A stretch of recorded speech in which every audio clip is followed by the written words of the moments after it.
Camaradas, tudo bem? Nosso vídeo de quinta-feira foi muito grande mesmo, né? Foi um exagero de vídeo. Então a gente resolveu dividir em duas partes. Parte 1, focado na análise do Gustavo Machado sobre a China, mostrando que o Gustavo Machado não conhece muito a China, e uma parte 2 sobre as críticas ao Elias Jabbour e o debate em torno da produção dele. Então você está vendo, ou sábado ou domingo, um dos cortes do vídeo original. O vídeo original é este, que está aparecendo aí na tela de quinta-feira. Assista o vídeo original inteiro, que vale a pena. É isso, beijo e bom corte para você. E aqui eu entro na última parte desse vídeo, né? Veja, o Elias Jabbour, ele é meu amigo, isso não é segredo para ninguém e tal. A gente tem várias discordâncias, por exemplo, na entrevista que ele deu para o Três Irmãos Podcast, eu discordo 100% do elogio ao Eduardo Paes. Eu discordo em vários aspectos da leitura que Elias faz do que é a transição socialista.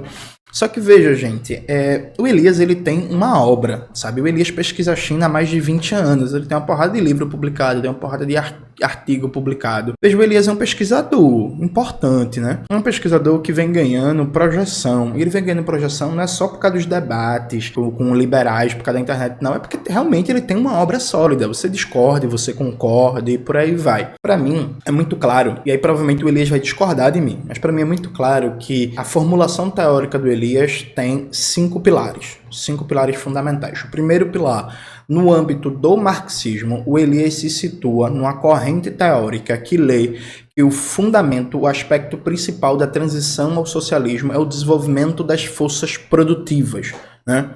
O Elias não é alguém que, no âmbito do marxismo, se liga a uma tradição muito mais focada na transformação das relações de produção, na autogestão operária, no igualitarismo e por aí vai. Então você consegue achar essa tradição marxista, que o Elias está muito filiado, na União Soviética, na China, no próprio debate marxista brasileiro. O Elias provavelmente não vai gostar disso, mas, por exemplo, o Elias está muito afiliado a certas formulações teóricas do Bukharin, do Stalin pós anos 30, da própria China a partir dos anos 70, de alguns economistas soviéticos também a partir dos anos 70, que destacam cada vez mais que o aspecto central da transição socialista é o desenvolvimento das forças produtivas. O Domênico Lossurdo, quando ele estava vivo, ele era um dos principais defensores dessa tese. Para o Domênico Lossurdo, a centralidade da transição socialista é o desenvolvimento das forças produtivas, sendo a transformação das relações de produção, ou seja, a superação da forma-valor, a superação da divisão entre trabalho intelectual e trabalho manual e por aí vai.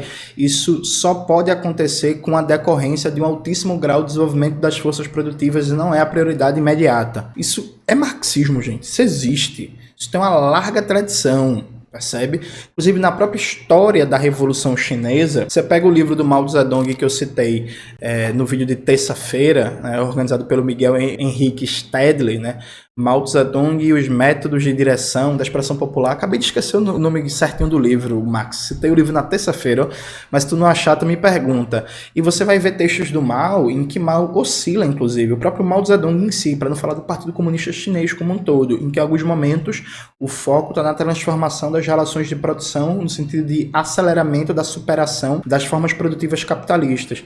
Em outros momentos, o foco do Mao está muito mais no desenvolvimento das forças produtivas, inclusive mantendo relações capitalistas, mantendo burguesia, mantendo formas mercantis e por aí vai. Então veja, quem quiser fazer um texto, uma crítica boa a Elias, precisa pegar essa corrente marxista e fazer uma crítica sistemática a ela, né? Esse é o primeiro ponto.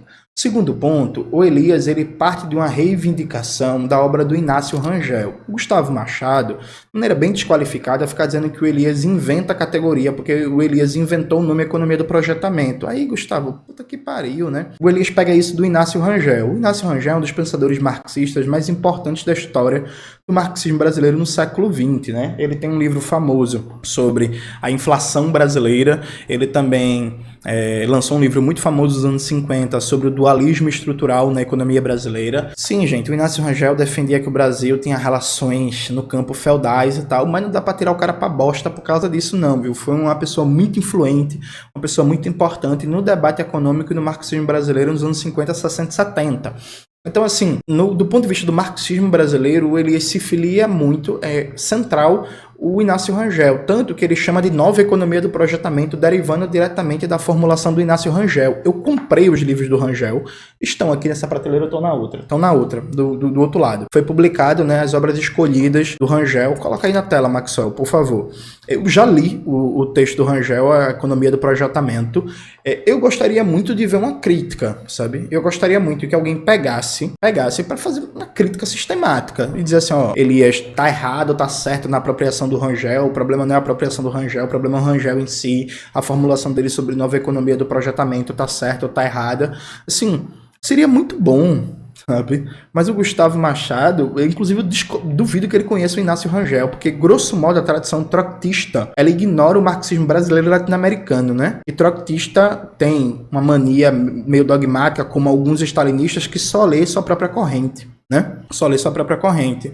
Inclusive o Gustavo Machado, ele foi uma dessas figuras que falou que o Lossurdo é a invenção da Boitempo. Quando a Boitempo começou a publicar o Lossurdo já era publicado por 4 editoras diferentes no Brasil, inclusive entre as editoras, né? 2 das editoras acadêmicas mais prestigiadas do Brasil inteiro, a editora da UFRJ, a editora da Unesp, mas o cara, a Boitempo inventou o Lossurdo, sabe? Então assim, vamos lá, vamos pegar a obra do Rangel e fazer uma crítica, que é o autor de base para a formulação do Elias. Um terceiro aspecto que é muito presente nas formulações do Elias é que ele, embora não seja economista de formação, ele transita muito pelas principais teorias do desenvolvimento e pelas principais correntes do debate macroeconômico, e vários aspectos da formulação de Elias derivam da leitura dele dos debates econômicos. Então, por exemplo, Elias afirma que a China está no processo de superação da incerteza keynesiana. Isso é verdade ou é mentira? Isso está certo ou está errado? Você sabe o que é incerteza keynesiana? Né? O Elias afirma sistematicamente que a China planificou a destruição criativa chupiteriana, resolvendo um problema crônico que tinha a União Soviética, por exemplo, que é fazer a transição da inovação dos setores militar e aeroespacial para o setor civil. Isso é verdade ou é mentira? Você conhece a formulação schumpeteriana da destruição criativa do economista Joseph Schumpeter? Sabe? Elias está certo ou está errado? Elias vive afirmando que a nova economia do projetamento é uma economia em que o valor de troca cede lugar ao valor de uso. E uma das provas disso é a gigantesca campanha chinesa de interiorização do desenvolvimento, que inclusive foi parte da campanha do fim da miséria na China. Sabe, uma das formas de você refutar o Elias já afirmou em artigos, em palestras e tal, que o processo de interiorização e desenvolvimento da China se deu não a partir de um critério de lucratividade, mas a construção de gigantescos bens públicos, né, financiado por bancos públicos, criando moeda a partir do Estado, executado por empresas públicas ou privadas, mas que o central não era o critério de lucratividade. O central era uma estratégia econômica, né, econômica e política de reduzir as desigualdades regionais na China, inclusive com várias grandes obras feitas sem nenhum elemento de contabilidade de firma, né? Nenhum elemento de critério de lucratividade em cada obra, mas sim pensando na estratégia nacional como um todo. Seria muito bom se alguém pegasse, por exemplo, e fosse estudar os dados e mostrasse que o Elias está errado, que na verdade o critério de lucratividade e o processo de valorização no valor foi determinante para a grande estratégia chinesa de interiorização, desenvolvimento e redução das desigualdades entre o interior e a costa da China. Pronto, seria uma forma de quebrar o argumento do Elias. Sabe, tipo, vamos mostrar isso. Entende? A própria leitura. Nesse livro mais recente do Elias, não tanto, mas no anterior, há um foco muito grande no debate sobre teorias de desenvolvimento e teorias macroeconômicas. Veja, eu acharia fantástico se alguém mostrasse que o Elias está errado, né? Eu, por exemplo, tenho algumas dúvidas sobre a ideia de superação do valor de troca e a predominância do valor de uso, né, de bens, construção de grandes bens públicos, fora de qualquer critério de lucratividade ou de acumulação capitalista como elemento central. Eu tenho dúvidas sobre isso, mas recentemente saiu um texto do Michael Roberts, em que o Michael Roberts argumenta isso, né? Então, assim, o Michael Roberts, inclusive, se não me falha a memória, o Michael Roberts, há 20 anos atrás, ele nem achava que a China era socialista. Agora, ele tem dúvidas, né? Inclusive, Maxwell, me pede o texto do Michael Roberts, por favor, citação 18, anota aí. Eu te mando já. Não vou abrir o Google para pegar o texto do Michael Roberts, não tá em inglês, mas dá para ler no Google Tradutor, viu, gente? Então, veja, 3 elementos eu citei. Tem um quarto elemento que é fundamental na formulação teórica do Elias, que é a leitura que ele faz do Marx, a teoria da transição socialista. Isso aparece, por exemplo, com muita força no próprio livro do Elias, do Alberto Gabrielli, O Socialismo no Século XXI. A partir do capítulo 4, o Elias faz um debate sobre o Elias e o Gabrielli, né, que infelizmente faleceu. Faz um debate sobre trabalho e valor. Capítulo 5, concorrência real, questões pendentes em princípio e principais proposições da abordagem do excedente. Veja, eu acho que o Elias, por exemplo, rompe com a teoria da mais-valia do Marx, né, de maneira aberta e explícita. Eu acho isso um problema. Eu discordo teoricamente do Elias. Eu acho que essa abordagem do excedente que o Elias faz, ela é equivocada. E o problema para mim não é que ela não seja marxista. Eu não me convenci. Você pega assim, por exemplo, no capítulo 6, que é Capitalismo Real, Socialismo Real e Lei do Valor. Veja o que o Elias e o Alberto Gabrielli dizem na página 103. Apesar de algumas ambiguidades, Marx parecia acreditar que o comunismo era uma meta do mundo real que deveria ser perseguida no tempo histórico em ações políticas e fortalecimento institucional, após um período de transição socialista. Esse estado de coisas em que a produção e a troca de mercadorias seriam substituídas se caracteriza pelo desaparecimento da escassez. As necessidades e contribuições individuais para a sociedade seriam reguladas pelo princípio de cada um segundo sua capacidade, a cada um segundo suas necessidades. Aí Elias e Alberto dizem: em nossa opinião, produto do benefício da retrospectiva após mais de um século de experiência histórica, isso foi um erro, possivelmente devido à formação de Marx como um jovem idealista hegeliano e a tensão entre o Marx cientista social e o Marx militante político. Veja, eu discordo de cabo a rabo dessa formulação. Eu acho que está errada. Né? E inclusive, eu não acho, e o Domênico Lossurdo fala disso, né, em resquícios de utopia em Marx. Eu não acho que exista isso, né? Não acho que eu já achei que o Domênico Lossurdo estava certo. Hoje eu acho que não. Inclusive, na minha tese de doutorado, vai ter um capítulo sobre como Marx e Engels abordam a questão do Estado e da questão nacional. E, de maneira lateral, porque não é o tema central, eu vou buscar argumentar que há uma incompreensão sobre a noção de temporalidade que Marx e Engels dão à ideia de transição socialista e que Marx e Engels nunca pensaram uma temporalidade acelerada da transição socialista, que isso foi uma coisa que se formou a partir da Segunda Internacional, isso foi projetado em Marx e Engels, né? Então, para mim, não é assim, sabe?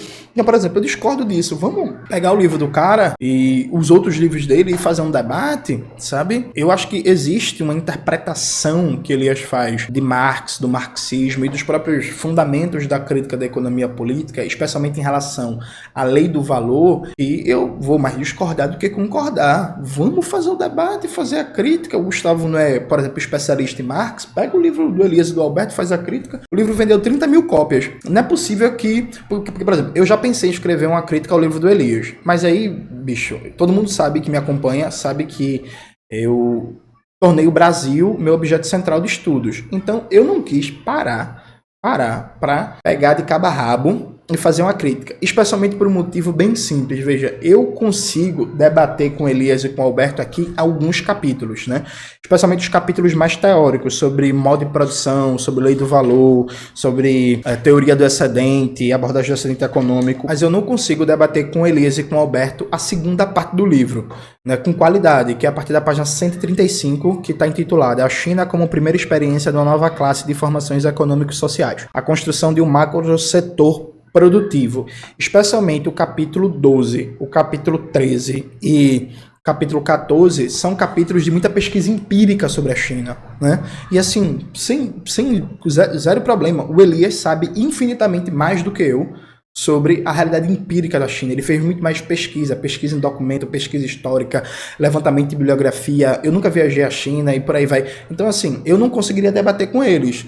Eu não quis dedicar meses da minha vida, né? Não quis dedicar meses da minha vida a tentar me apropriar desses dados para ver se eu fazia uma crítica, e para mim não era honesto intelectualmente eu só fazer a crítica da parte teórica. Eu ainda gravei um vídeo, porque Elias, nesse livro, junto com Alberto, dá a impressão que ele despreza a revolução. Ele, inclusive, não fala da revolução chinesa, a palavra revolução, a palavra luta de classes não aparece. Elias, inclusive, no podcast Três Irmãos, na entrevista que deu, que a gente reagiu a um trecho, Elias diz assim, algumas pessoas dizem que eu não falo de revolução, que não sei o quê. É porque no livro realmente ficou ruim essa parte. É isto, ficou ruim, né?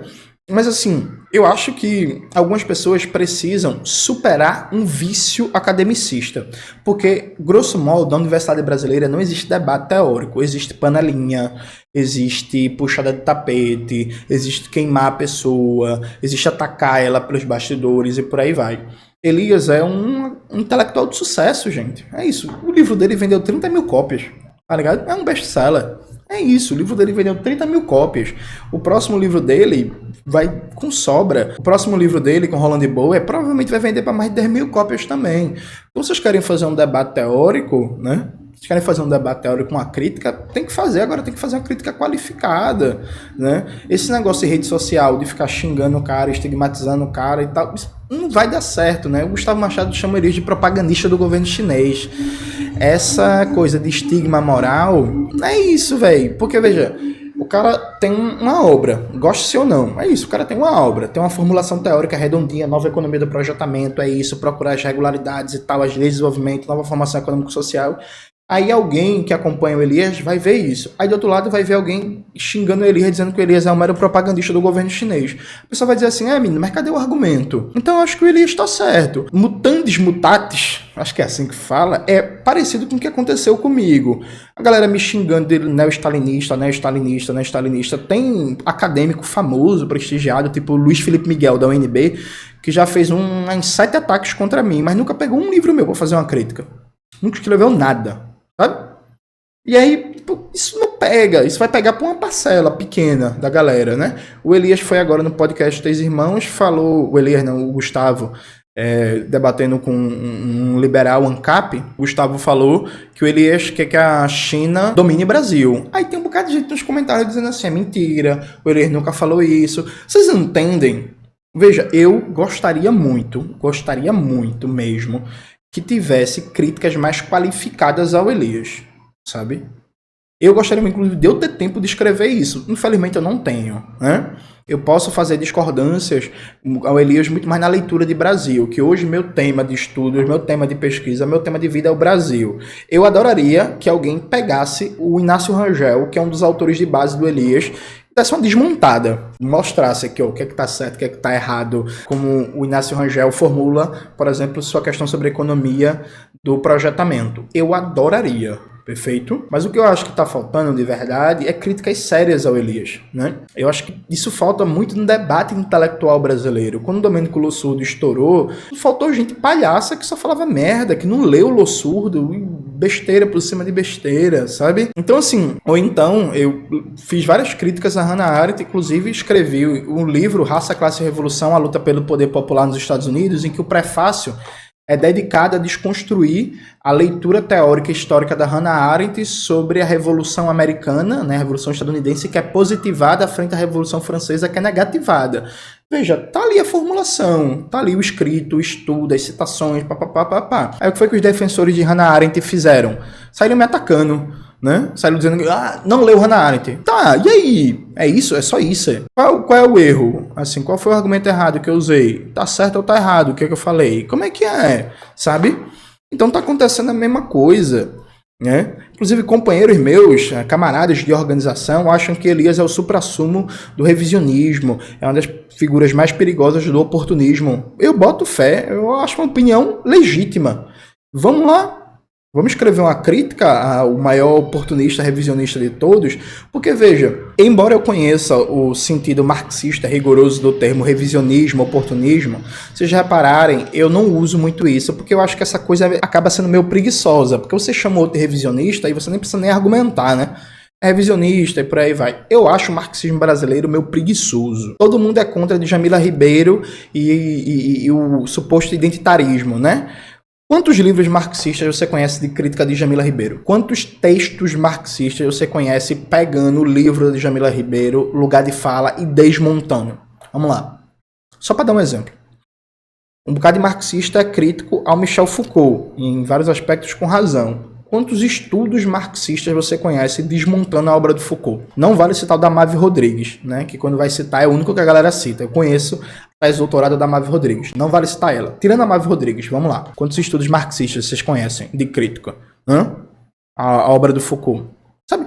Então, assim, Só para dar 2 exemplos, né? Às vezes a galera marxista parece que está muito presa a uma ótica academicista que acha que vai enfrentar uma formulação teórica sem encarar ela, sem se debruçar teoricamente. Eu acho que o Elias ele tem muitas contribuições em 2 pontos fundamentais. O Elias é alguém que tem um domínio empírico, concreto da história da China, das relações sociais. O Elias é o cara que para ler tabela, para ler balanço de empresa, para ler documento do partido e tal. Ele tem um domínio destacado, acima da média. E o Elias tem um domínio destacado acima da média em teorias econômicas, em teorias de desenvolvimento, né? Ele é muito acima da média nisso.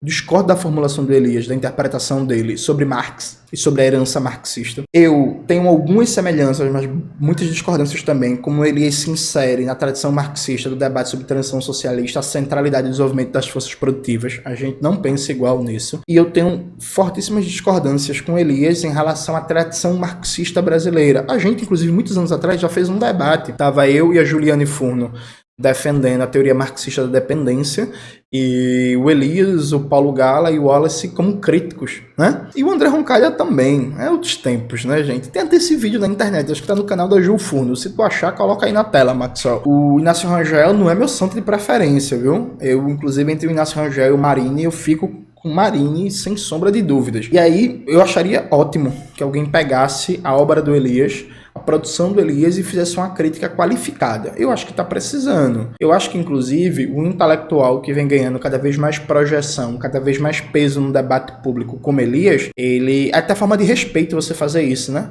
Você olhar pro cara e dizer assim, porra, o cara tá... O livro dele tá vendendo mais de 30 mil cópias. O cara dá entrevista pro Opera Mundi e tem mais de 200 mil visualizações e tal. Vou aqui sentar, vou me debruçar para fazer uma crítica boa à obra do cara. Eu acho que tem muita coisa para criticar na obra do Elias. E tem várias coisas para elogiar também. Mas cadê? Sabe? Então a síntese, camaradas, é que nesse debate sobre a China, e nesse debate sobre a leitura marxista da China, a gente precisa de mais qualificação, porque a coisa tá muito ruim.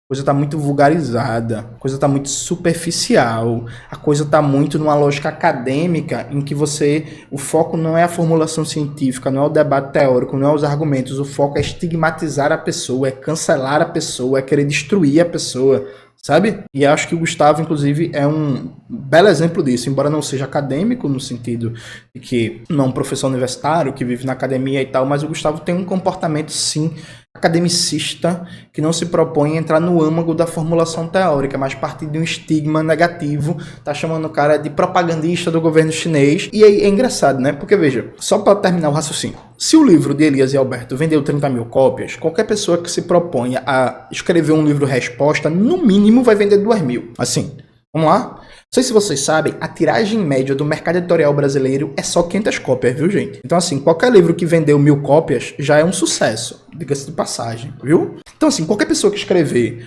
uma resposta ao livro do Elias e do Alberto, tendencialmente vai ser um livro de sucesso. Porra, quer confrontar o cara? Porra, senta bunda na cadeira e escreve uma crítica. Escreve uma crítica. A depender da crítica, se brincar, até a Boitempo aceitaria publicar, né?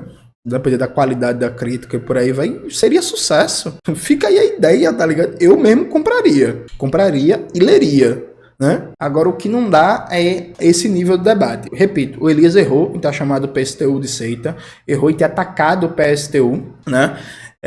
Mas eu acho que é isso. Eu acho que esse debate precisa de qualificação, precisa de qualidade.